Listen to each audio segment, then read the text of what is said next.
In 1990, one of the biggest pop stars on the planet teamed up with one of the biggest game companies in the world. And the result? A game where you rescue children, throw your hat like a weapon, and defeat enemies with the power of dance. This is Michael Jackson's Moonwalker on the Sega Genesis, a game that's equal parts bizarre, brilliant, and totally unforgettable. Have you ever played this? To understand Moonwalker, you have to understand just how massive Michael Jackson was in the late 80s and early 90s. He wasn't just a musician, he was the global icon at the time, the undisputed king of pop. The release of a new album or a music video were like major cultural events.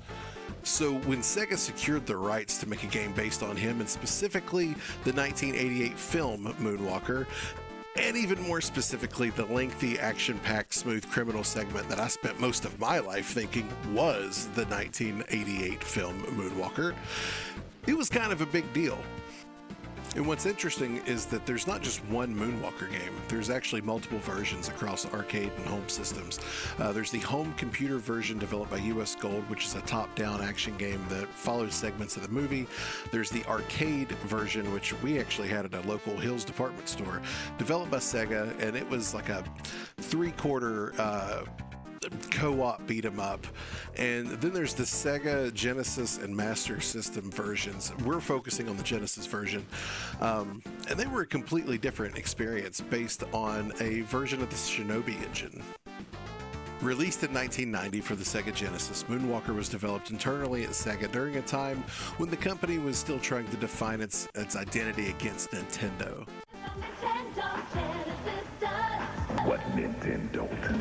If Nintendo was about plumbers and princesses, Sega was about attitude. And what better way to lean into that than making a game starring the king of pop? Do you include common musical phrases in your songs that you write? Common musical phrases? Do you know what that means? Yeah, but I don't know if you know what it means. Do you? One of the most fascinating aspects of development is how the team translated Michael's personality and persona into gameplay.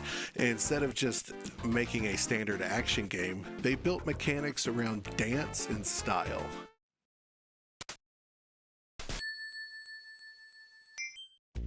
Even combat reflects this. You don't just punch enemies, you dance fight them. They're breakdance fighting!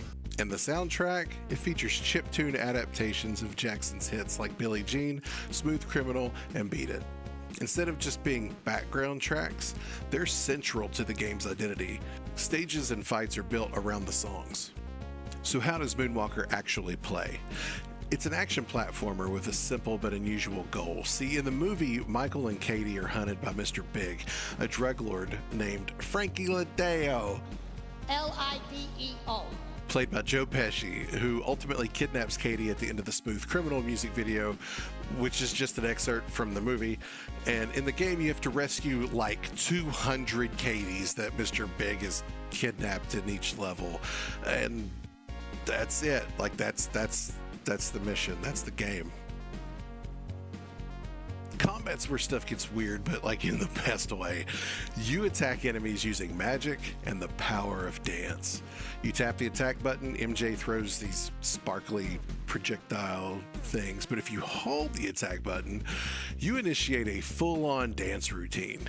And when you trigger that dance move, every enemy on the stage is forced to join you before collapsing in defeat. It is both hilarious and genius. And this doesn't work on everything. For example, some armed soldiers will just evacuate the screen until Michael finishes his dance.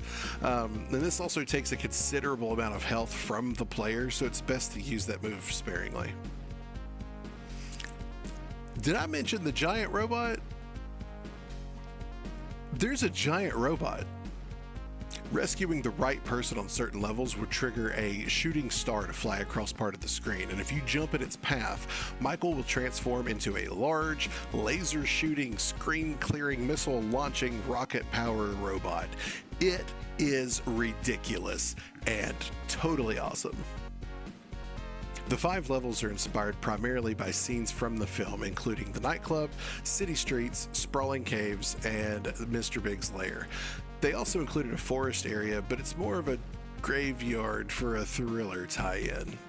Elements of the Thriller dance are present, but the song's not in the game.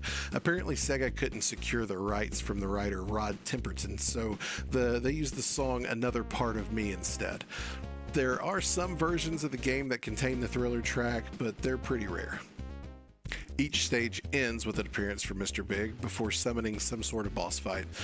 And the fights feel a lot more like a spectacle than some complex battle, but they fit the game's overall vibe perfectly. All of this culminates in a massive shift to a sudden and unexpected flight sim for the final boss fight. It is as insane as it sounds. So what makes this game unique? Well, obviously, Moonwalker isn't just another Genesis game. It's weird, but it's intentionally weird. Where else do you get a pop star hero, dance-based combat, a magic robot to turn into, and a surprise flight sim? It's a game that fully commits to its concept.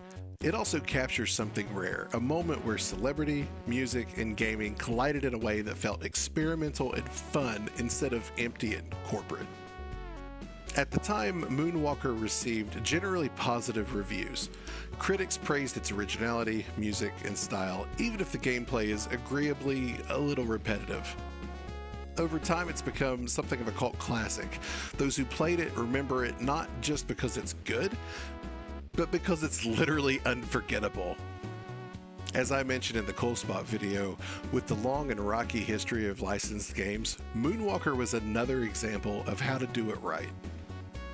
Michael Jackson's Moonwalker was more than just a game. I mean, it's a snapshot of an era. Sega was willing to take some risks. Celebrity games could be genuinely creative and fun, and defeating enemies with dance moves felt like a perfectly normal idea. Is the game perfect? No. Is it one of the most unique titles in the Genesis library? Absolutely. So how about you? Have you ever played this? Or is this your first time seeing it? Let me know in the comments. And don't forget to catch me and Rev Jr. during our retro live streams. They're on most Saturdays around 7 or 8 Eastern time. We have a lot of fun. And stay tuned for more quick dives into retro game history.